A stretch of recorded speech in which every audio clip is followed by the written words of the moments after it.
श्री गणेशाय नमः। हर हर महादेव। क्रमकांड बाई विभूति नारायण पांडे शास्त्री, महामाया नगरी अंबिकापुर छत्तीसगढ़। गीता ज्ञान चैनल में आप सबों का हार्दिक स्वागत है। प्रिय माताओं एवं बहनों एवं प्रिय साथियों, आप लोग कैसे हैं? आशा करता हूं कि आप लोग अच्छे होंगे और अच्छा होना भी चाहिए। तो आप लोगों के समक्ष आज मैं शिव पुराण महात्म्य के बारे में बताने जा रहा हूँ। भवावधि मगनम दीनम मा समुद्धर भवार्णवात् कर्मग्राहा गृहीतांगं दशोऽहं तव शंकरः। शौनक जी के साधन विषयक प्रश्न करने पर सूत जी का उन्हें शिव पुराण की उत्कृष्ट महिमा सुनाना। श्री शौनक जी ने पूछा, महाज्ञानी सूत जी, आप संपूर्ण सिद्धांतों के ज्ञाता हैं, प्रभु मुझसे पुराणों की कथाओं के सार तत्व का विशेष रूप से वर्णन कीजिए। ज्ञान और वैराग्य सहित भक्ति से प्राप्त होने वाले विवेक की बुद्धि कैसे होती है तथा साधु पुरुष किस प्रकार अपने काम, क्रोध आदि मानसिक विकारों का निवारण करते हैं। इस घोर कलिकाल में जीव प्रायः आसुर स्वभाव के हो गए हैं। उस जीव समुदाय को शुद्ध दैवी संपत्ति से युक्त बनाने के लिए सर्वश्रेष्ठ उपाय क्या है? आप इस समय मुझे ऐसा कोई शासक साधन बताइए जो कल्याणकारी वस्तुओं में भी सबसे उत्कृष्ट एवं परम महाकारी हो तथा पवित्र करने वाले उपायों में भी सर्वोत्तम पवित्र कारक उपाय हो। तात वह साधन ऐसा हो जिसके अनुष्ठान से शीघ्र ही अंतःकरण की विशेष शुद्धि हो जाए तथा उससे निर्मल चित्त वाले पुरुष को सदा के लिए शिव की प्राप्ति हो जाए। श्री सूत जी ने कहा, मुनिश्रेष्ठ शौनक, तुम धन्य हो क्योंकि तुम्हारे हृदय में पुराण कथा सुनने का विशेष प्रेम एवं लालसा है। इसलिए मैं शुद्ध बुद्धि से विचार कर तुमसे परम उत्तम शास्त्र का वर्णन करता हूँ। वह संपूर्ण शास्त्रों के सिद्धांत से संपन्न, भक्ति आदि को बढ़ाने वाला तथा भगवान शिव को संतुष्ट करने वाला है। कानों के लिए रसायन अमृत स्वरूप तथा दिव्य है, तुम उसे श्रवण करो। मुने, वह परम उत्तम शास्त्र है शिव पुराण, जिसका पूर्व काल में भगवान शिव ने ही प्रवचन किया था। यह काल रूपी सर्प से प्राप्त होने वाले महान त्रास का विनाश करने वाला उत्तम साधन है। गुरुदेव व्यास ने सनत कुमार मुनि का उपदेश पाकर बड़े आदर से संक्षेप से ही इस पुराण का प्रतिपादन किया है। इस पुराण के प्रणयन का उद्देश्य है कलयुग में उत्पन्न होने वाले मनुष्यों के परम हित का साधन। यह शिवपुराण परम उत्तम शास्त्र है। इसे इस भूतल पर भगवान शिव का वांगमय स्वरूप समझना चाहिए और सब प्रकार से इनका सेवन करना चाहिए। इसका पठन और श्रवण सर्व साधन रूप है। इससे शिव भक्ति पाकर श्रेष्ठतम स्थिति में पहुंचा हुआ मनुष्य शीघ्र ही शिव पद को प्राप्त कर लेता है। इसलिए संपूर्ण यत्न करके मनुष्य ने इस पुराण को पढ़ने की इच्छा की है अथवा इसके अध्ययन को अभीष्ट साधन माना है। इसी तरह इसका प्रेम पूर्वक श्रवण भी संपूर्ण मनोवांछित फलों को देने वाला है। भगवान शिव के इस पुराण को सुनने से मनुष्य सब पापों से मुक्त हो जाता है तथा इस जीवन में बड़े बड़े उत्कृष्ट भोगों का उपयोग करके अंत में शिव लोक को प्राप्त कर लेता है। भगवान शिव के इस पुराण को सुनने मनुष्य सब पापों से मुक्त हो जाता है तथा इस जीवन में बड़े उत्कृष्ट भोगों को उपभोग करके अंत में शिव लोक को प्राप्त कर लेता है। यह शिव पुराण नामक ग्रंथ 24,000 श्लोकों से युक्त है। इसको 7 संहिताएं हैं। मनुष्य को चाहिए कि वह भक्ति, ज्ञान और वैराग्य से संपन्न हो, बड़े आदर से इसका श्रवण करें। 7 संहिताओं से युक्त यह दिव्य शिव पुराण परब्रह्मा परमात्मा के समान विराजमान है और सबसे उत्कृष्ट गति प्रदान करने वाला है। जो निरंतर अनुसंधान पूर्वक इस शिव पुराण को वाचता है अथवा नित्य प्रेम पूर्वक इसका पाठ मात्र करता है वह पुण्यात्मा है, इसमें संशय नहीं है। जो उत्तम बुद्धि वाला पुरुष अंतकाल में भक्ति पूर्वक इस पुराण को सुनता है उस पर अत्यंत प्रसन्न हुए भगवान महेश्वर उसे अपना पद धाम प्रदान करते हैं। जो प्रतिदिन आदर पूर्वक इस शिव पुराण का पूजन करता है वह इस संसार में संपूर्ण भोगों को भोगकर अंत में भगवान शिव के पद को प्राप्त कर लेता है। जो प्रतिदिन आलस्य रहित हो रेशमी वस्त्र आदि के वेष्टन से इस शिवपुराण का सत्कार करता है वह सदा सुखी होता है। यह शिवपुराण निर्मल तथा भगवान शिव को सर्वस्व है। जो ये लोक और परम लोक में भी सुख चाहता हो उसे आदर के साथ प्रयत्न पूर्वक इसका सेवन करना चाहिए। यह निर्मला एवं उत्तम शिवपुराण धर्म अर्थ काम और मोक्ष चारों पुरुषार्थों को देने वाला है, अतः सदा प्रेम पूर्वक इसका श्रवण एवं विशेष पाठ करना चाहिए। शिव पुराण के श्रवण से देवराज को शिवलोक की प्राप्ति तथा चंचुला का पाप से भय एवं संसार से वैराग्य। श्री शौनक जी ने कहा, महाभाग सूत जी, आप धन्य हैं, परमार्थ तत्व के ज्ञाता हैं। आपने कृपा करके हम लोगों को यह बड़ी अद्भुत एवं दिव्य कथा सुनाई है। भूतल पर इस कथा के समान कल्याण का सर्वश्रेष्ठ साधन दूसरा कोई नहीं है। यह बात हमने आज आपकी कृपा से निश्चय पूर्वक समझ ली।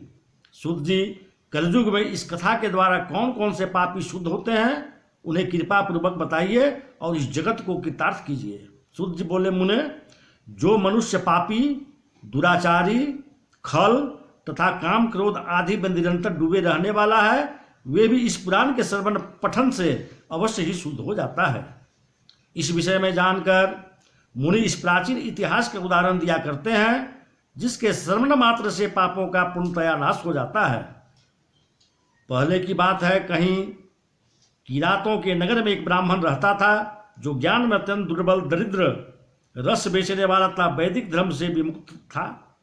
वह स्नान संध्या आदि कर्मों से भ्रष्ट हो गया था और वैश्यावृत्ति में स्वतंत्र लीन रहता था।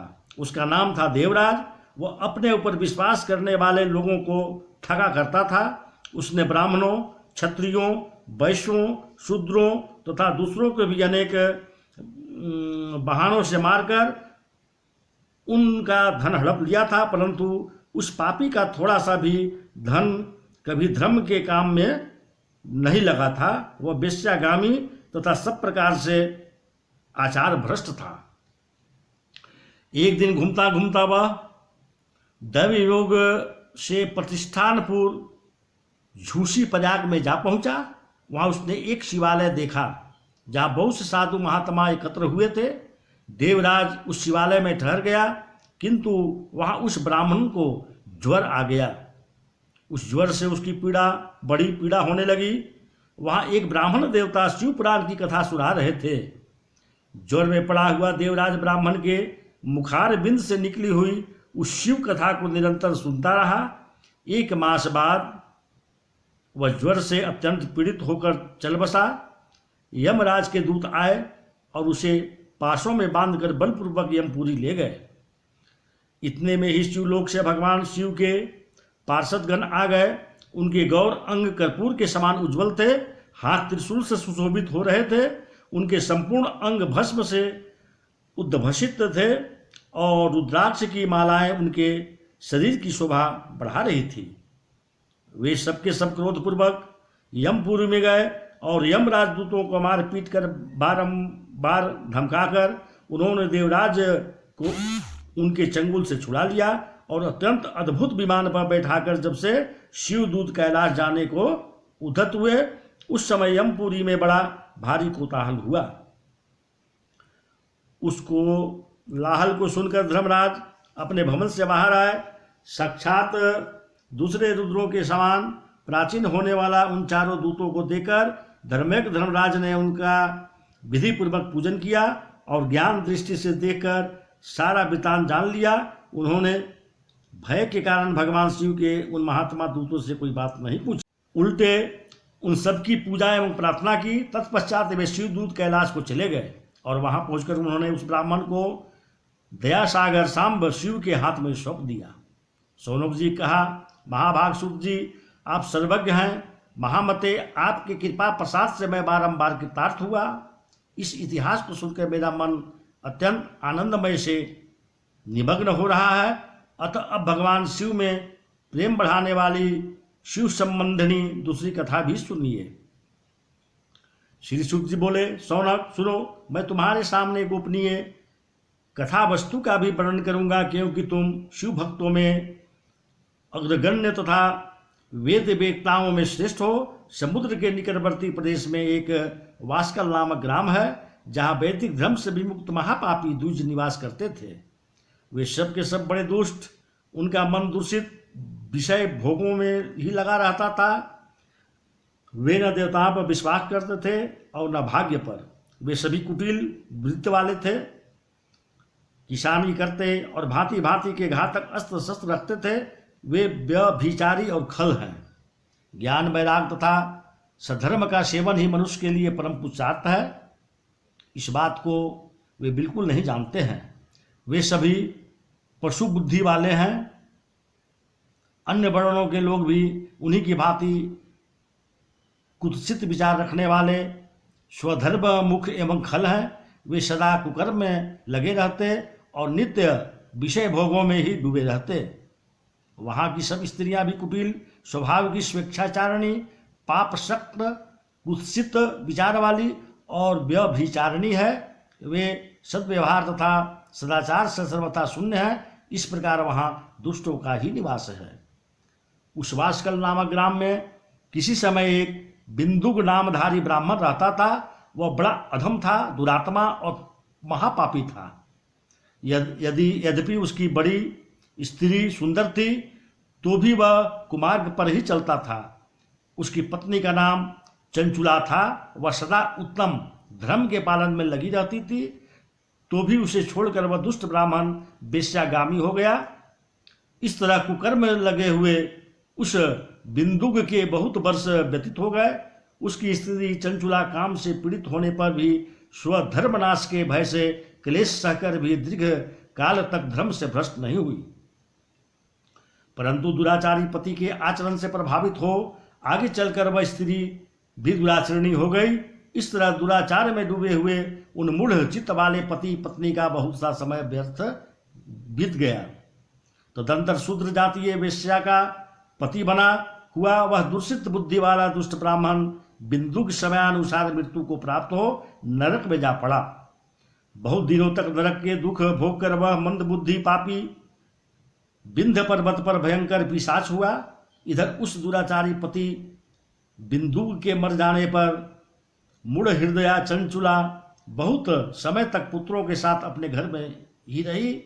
एक दिन दैव योग से किसी पुण्य पर्व की आने पर स्त्री भाई बंधुओं के साथ गोकर्ण क्षेत्र में गई। तीर्थयात्रियों के संग से उसने भी उस समय जाकर किसी तीर्थ के जल में स्नान किया। फिर वह साधारणतया बंधुओं के साथ यत्र तत्र घूमने लगी। घूमती घामती किसी देव मंदिर में गई और वहां उसने एक देवता ब्राह्मण के मुख से भगवान शिव की परम पवित्र एवं मंगलकारी उत्तम पौराणिक कथा सुनी। कथावाचक ब्राह्मण कह रहे थे कि जो स्त्रियां पुरुषों के साथ व्यभिचार करती है वे मरने के बाद जब यमलोक में जाती है तब यमराज के दूत उनकी योनि में तपे हुए लोहे का परीख डालते हैं। पौराणिक ब्राह्मण के मुख से यह वैराग्य बढ़ाने वाली कथा सुनकर चंचुला भय से व्याकुल हो वहां कांपने लगी। जब कथा समाप्त हुई और सुनने वाले सब लोग वहां से बाहर चले गए तब वह भयभीत नारी देवता से बोली। चंचुला ने कहा, ब्राह्मण, मैं अपने धर्म को नहीं जानती थी, इसलिए मेरे द्वारा बड़ा दुराचार हुआ। स्वामी, मेरे ऊपर अनुपम कृपा करके आप मेरा उद्धार कीजिए। आज आपके वैराग्य रस से ओतप्रोत इस प्रवचन को सुनकर मुझे बड़ा भय लग रहा है। मैं कांप उठी हूँ और मुझे इस संसार से वैराग्य हो गया है। मुझ मूढ़ चित्त वाली पापनी को धिक्कार है। मैं सर्वथा निंदा की योग्य हूँ, कुत्सित विषयों में फंसी हुई हूँ और अपने धर्म से विमुख हो गई हूँ। हाय, न जाने किस किस घोर कष्टदायक दुर्गति में मुझे पड़ना पड़ेगा और वहाँ कौन बुद्धिमान पुरुष कुमार्ग में मन लगाने वाली मुझ पापनी का साथ देगा। मृत्यु काल में उन भयंकर यमदूतों को कैसे देखूंगी जब वे बलपूर्वक मेरे गले से फंदे डालकर मुझे बांध देंगे, तब मैं कैसे धीरज धारण कर सकूंगी। नरक में जब मेरे शरीर के टुकड़े टुकड़े किए जाएंगे, उस समय विशेष दुख देने वाली उस यात्रा में वहाँ मैं कैसे सहूंगी। हाय, मैं मारी गई, मैं जल गई, मेरा हृदय विदीर्ण हो गया और मैं सब प्रकार से नष्ट हो गई, क्योंकि मैं हर तरह से पापों में ही डूबी रही हूँ। ब्राह्मण, आप ही मेरे गुरु, आप ही माता और आप ही पिता हैं। आपकी शरण में आई हूँ। मुझ दीन अबला का आप ही उद्धार कीजिए। सूत जी कहते हैं, शौनक, इस प्रकार खेद और वैराग से युक्त हुई चंचुला ब्राह्मण देवता के दोनों चरणों में गिर पड़ी। तब उन विद्यमान ब्राह्मण ने कृपा पूर्वक उसे उठाया। एकांत में शिव पुराण की कथा बाँचने वाले उन ब्राह्मण ने उसे कथा सुनाया। अब जो है चंचुला की प्रार्थना से ब्रह्मा का उसे पूरा शिव पुराण सुनाना और स्वयमानुसार शरीर छोड़कर शिवलोक में चंचुला का पार्वती जी की सखी एवं सुखी होना, यह मैं आप लोगों को कल बतलाऊंगा, क्योंकि वीडियो बहुत लंबा हो जाएगा। और मैं आज के लिए आप लोगों से आज्ञा चाहता हूँ। पुनः मैं कल आप लोगों से मिलूँगा। यदि आप लोगों को यह वीडियो अच्छा लगा हो तो इसे लाइक कीजिएगा, शेयर कीजिएगा, सब्सक्राइब कीजिएगा और बेल घंटी को दबाइएगा। और कमेंट बॉक्स में हर हर महादेव लिखना नहीं भूलिएगा, क्योंकि महादेव जो हैं सबकी रक्षा करते हैं। इसलिए महादेव शब्द का जो है मनुष्य को कभी नहीं भूलना चाहिए। महादेव को हमेशा याद रखना चाहिए। नमस्कार।